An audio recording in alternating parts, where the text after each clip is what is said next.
नकली या फर्जी ज्योतिषियों से सावधान। इसी मुद्दे पर चलिए आपको एक मज़ेदार सच्ची घटना सुनाता हूँ। मैं पेशे से मीडिया में जर्नलिस्ट हूँ।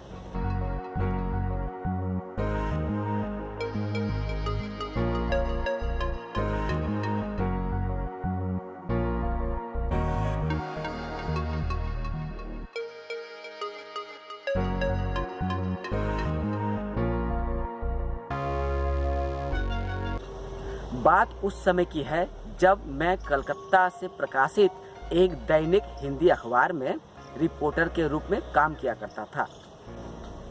चीफ रिपोर्टर ने असाइनमेंट का लेटर दिया। मैंने पढ़ के देखा, रॉयल एस्ट्रोलॉजर सोसाइटी ने एक सम्मेलन कोलकाता में बुलाया है। दूसरे दिन मैं एस्ट्रोलॉजर सोसाइटी के पत्र में दिए गए ठिकाने पे कोलकाता के मानिक तला पहुंचा, जहां एक कम्युनिटी हॉल में रॉयल एस्ट्रोलॉजर सोसाइटी की ओर से सम्मेलन का यानी ज्योतिषियों का सम्मेलन का आयोजन किया गया है। रॉयल एस्ट्रोलॉजर सोसाइटी के अध्यक्ष थे अनिमेष शास्त्री।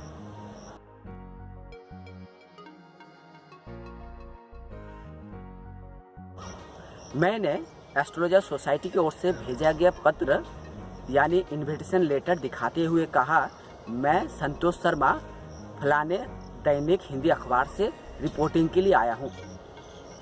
तो मेरा सवाल है कि आज एस्ट्रोलॉजर सोसाइटी ने ये जो ज्योतिषियों का सम्मेलन बुलाया है, रॉयल एस्ट्रोलॉजर सोसाइटी, इस सम्मेलन का मुख्य उद्देश्य या मूल उद्देश्य क्या है?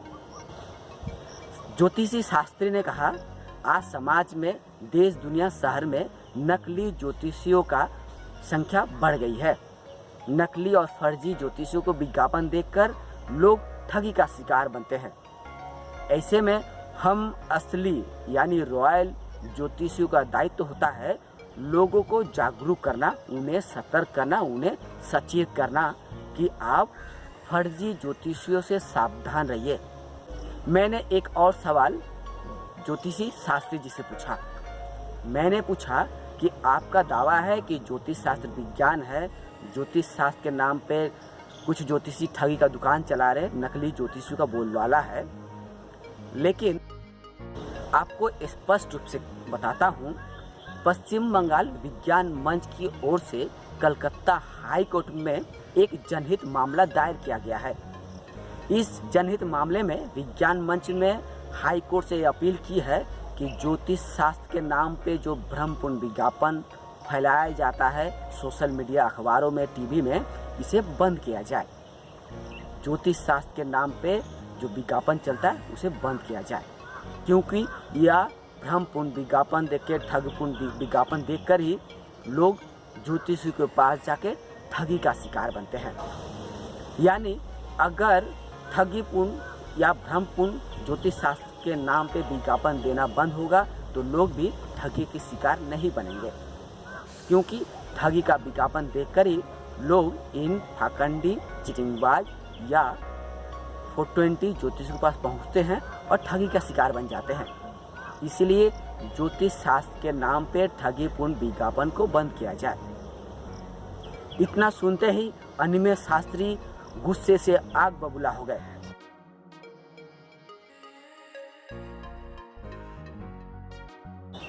ज्योतिषी शास्त्री ने कहा कि जिस विज्ञान संगठन ने कलकत्ता हाई कोर्ट में हम ज्योतिषियों खिलाफ, ज्योतिषियों को विज्ञापन खिलाफ मामला किया हुआ है, हम उसके खिलाफ भी अपील करेंगे।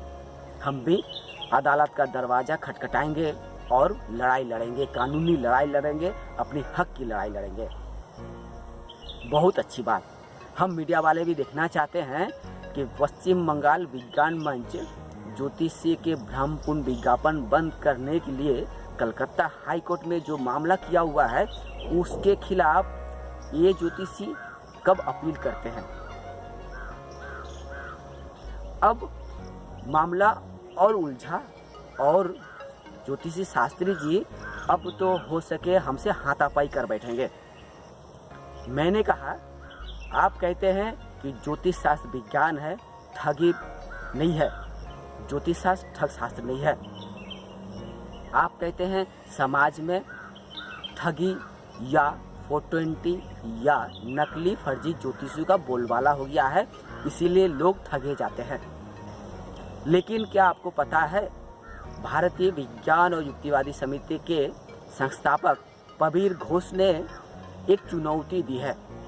अगर कोई ज्योतिषी या कोई ज्योतिष संस्थान ये साबित कर दे ज्योतिष शास्त्र विज्ञान है, या कोई भी ज्योतिषी सटीक भविष्यवाणी कर दे, या कोई भी ज्योतिषी प्रबीर घोष के बताए गए या युक्तिवादी समिति की ओर से बताए गए सीधे साधे 4 सवालों का सटीक उत्तर दे सकते हैं, तो प्रबीर घोष युक्तिवादी समिति की ओर से 50 लाख रुपए देंगे। क्या आप युक्तिवादी समिति की यह चुनौती स्वीकार करेंगे, चुनौती का सामना करेंगे? इतना सुनकर ही ज्योतिषी शास्त्री को इतना समझ में आ ही गया कि संतोष शर्मा एक पत्रकार तो है, लेकिन ये एक युक्तिवादी भी है। और आज इस ज्योतिष सम्मेलन में आके हम ज्योतिषियों का पोल खोल के ही रखेगा। इसलिए इसका मुंह जितना जल्दी बंद किया जाए, इसका सवालों का जवाब नहीं देना ही अच्छा है, इसे टाला जाए। क्योंकि ये जो भीड़ जुटी हुई है, आज हम जिस उद्देश्य से ज्योतिष सम्मेलन बुलाए हैं कि नकली ज्योतिषी फर्जी ज्योतिषियों से सावधान रहिए, वह उद्देश्य बेकार हो जाएगा, उद्देश्य का भांडाफोड़ हो जाएगा। यहाँ जो लोग आसपास में भीड़ लगा के खड़े होकर मजा देख रहे हैं कि एक पत्रकार जो सवाल कर रहा है, युक्तिवादी पूर्ण सवाल कर रहा है, उसका ज्योतिष सम्मेलन का मुखिया यानी रॉयल एस्ट्रोलॉजर का मुखिया ज्योतिष शास्त्री जी सही तरह से दे नहीं पा रहे और गुस्सा जा रहे। इससे ये साबित हो जाता है कि जो जितना बड़ा ज्योतिषी है वो उतना ही बड़ा पाखंडी। ज्योतिष शास्त्र एक ठग शास्त्र है और इस ठग शास्त्र के द्वारा ही चिटिंगबाज ज्योतिषी ठगी का दुकान चलाते हैं, लोगों को ठगते हैं। लेकिन जब ठगी का धंधा ज़्यादा फल फूल लगता है तो कुछ ठगों का, कुछ ज्योतिषियों का धंधा मंदा पड़ जाता है। ऐसे में अपने धंधा को चंगा करने के लिए ज्योतिष सम्मेलन बुलाते हैं, ज्योतिषियों का मनोबल बढ़ाते हैं कि चलो भाई लोग, हम लोग एकजुट हो जाए, हम लोग ऐसा कोई उपाय निकालते हैं ताकि लोगों में विश्वास बना रहे कि ज्योतिष शास्त्र वाकई में एक शास्त्र है, ज्योतिषी भाग बता सकता है। लोगों में ये भ्रम ना फैले, लोगों में ये विज्ञानवादी युक्तिवादी चिंता ना जन्म ले कि ज्योतिष शास्त्र एक ठग शास्त्र है और जो जितना बड़ा ज्योतिषी वो उतना ही बड़ा पाखंडी होता है।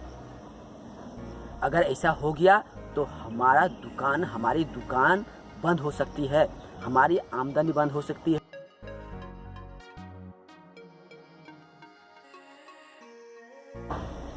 सिर्फ इतना ही नहीं, आगे चलकर शायद हम जेल की हवा भी खा सकते हैं, चक्की भी पी सकते हैं। इसलिए आज हमें सतर्क होने की ज़रूरत है। लोगों को यह भ्रम में रखना है कि आप नकली से दूर रहिए, फर्जी ज्योतिषी से दूर रहिए, असली के पास आइए। ये तो हुई उस दिन ज्योतिष सम्मेलन में जाके एक पत्रकार के रूप में मैंने जो तर्कवादी युक्तिवादी सवाल जवाब किया था उसका एक उदाहरण। इसके बाद मैंने अपने अखबार के दफ्तर पहुंचा, वहां से युक्तिवादी समिति के संस्थापक प्रबीर घोष को फ़ोन लगाया और पूछा, क्या आप 50 लाख चुनौती देने के लिए अभी भी तैयार है?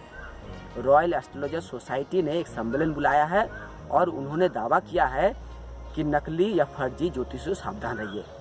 आपको क्या कहना है? इतना सुनते ही प्रबीर घोष ने कहा, जो जितना बड़ा ज्योतिषी है वो उतना ही बड़ा पाखंडी, उतना बड़ा ही चिटिंगबाज। ऐसे में ज्योतिषियों का असली होना नकली होना एक चिटिंगबाजी है। मेरी खुली चुनौती अभी भी है। अगर कोई ज्योतिषी वाकई में अपने ज्योतिष शास्त्र का सटीक प्रमाण दे सकता है, मेरे बताए गए सवालों का सही जवाब दे सकता है, तो मैं आज भी 50 लाख रुपए देने के लिए तैयार हूँ। इसके बाद मैंने पश्चिम बंगाल विज्ञान मंच के महासचिव से भी बात की। उनसे पूछा, आपके संगठन की ओर से कलकत्ता हाई कोर्ट में ज्योतिषियों के भ्रमपूर्ण विज्ञापन बंद करने के लिए जो जनहित मामला किए हैं, उसके खिलाफ ज्योतिषी भी मामला या अपील करने वाले हैं। आप क्या कहेंगे? इतना सुनते ही पश्चिम बंगाल विज्ञान मंच के महासचिव ने कहा कि हम तो चाहते ही हैं कि हमने जो कलकत्ता हाई कोर्ट में अपील की है ज्योतिषियों के भ्रमपूर्ण विज्ञापन बंद करने के लिए, उसका मुकाबला कोई तो माइकल लाल ज्योतिषी करके तो दिखाए। देखे, इस दुनिया में एक ऐसा कोई भी तो ज्योतिषी है जो हमारा मुकाबला करे। लेकिन हम चुनौती के साथ एक कहूँगा कि एक भी ज्योतिषी हमारे मामले के खिलाफ अपील नहीं करेंगे। किसी में दम नहीं है कि कलकत्ता हाई कोर्ट में आके मामला करे, हमसे लड़ाई करे। इस लंबी सच्ची रिपोर्टिंग और घटना से आपको यही बताना चाहूँगा कि जो जितना बड़ा ज्योतिषी वो उतना ही बड़ा पाखंडी।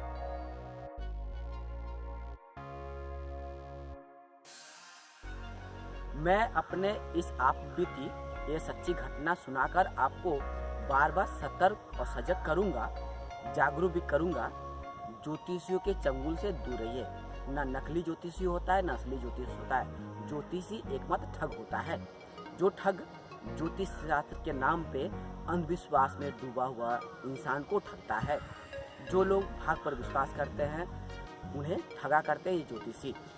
इसीलिए अगर कोई ज्योतिषी विज्ञापन देता है कि नकली ज्योतिषियों से, फर्जी ज्योतिषियों से सावधान रहिए, आप ऐसे भ्रमपूर्ण विज्ञापन से ही सावधान रहिए यदि कोई ज्योतिषी या किसी ज्योतिष संस्थान ने इस तरह का विज्ञापन दे के रखा है। अगर आपके नज़र में कोई भी ज्योतिषियों का विज्ञापन, ठगीपूर्ण विज्ञापन नजर आता है तो आप कानून की मदद से उस भ्रमपूर्ण विज्ञापन को बंद करवाइए। लेकिन ज्योतिषियों के भ्रमपूर्ण ठगीपूर्ण विज्ञापन को पढ़कर ठगी का शिकार मत बनिए, किसी ज्योतिषी के चंगुल में मत फंसिए। अगर आप किसी ज्योतिषी के चंगुल में फंसते हैं तो आप जरूर ठगी का शिकार बनेंगे।